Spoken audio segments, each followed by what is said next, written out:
Сәлеметсіздер ме, ұстаздар, ата-аналар, оқушылар. Мен сөзінің басын Ахмет Байтұрсынұлының еркіндік пен ерлік тағдырлас, қаһармандық халық үшін жасалады деген сөзімен бастаймын. Ұл туса, ол жерде қызмет етсе, одан асқан ырыс жоқ.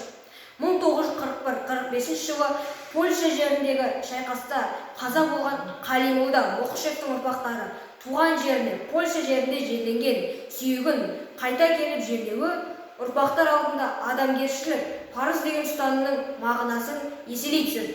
Осыған дәлел мына сюжетке назар аударайық.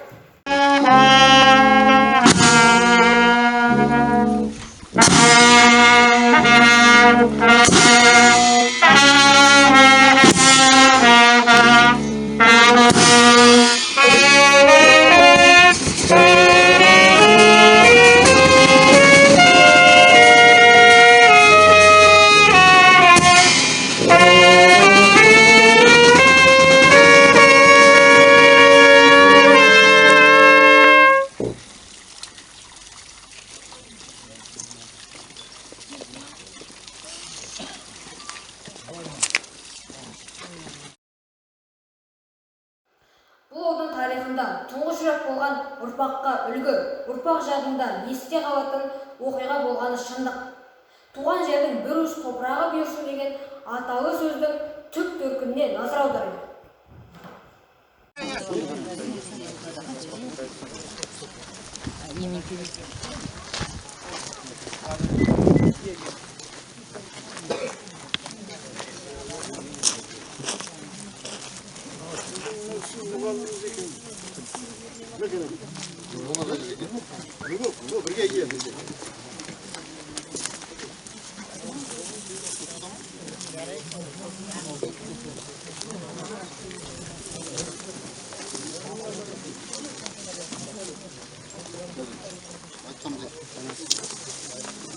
Жеріктер қалай рәсім жасанып мына халық білмейді ғой деймін. Айтсаңыз, айтсаңыз. Молдары көп, молдары бар ондар.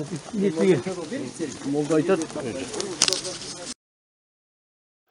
Жамбыл ауылындағы осынау оқиға көңілге қуаныш, жүрекке жылылық сыйлайтын, туған жерге деген сүйіспеншілікті арттыратын осынау оқиғаның куәсі болды.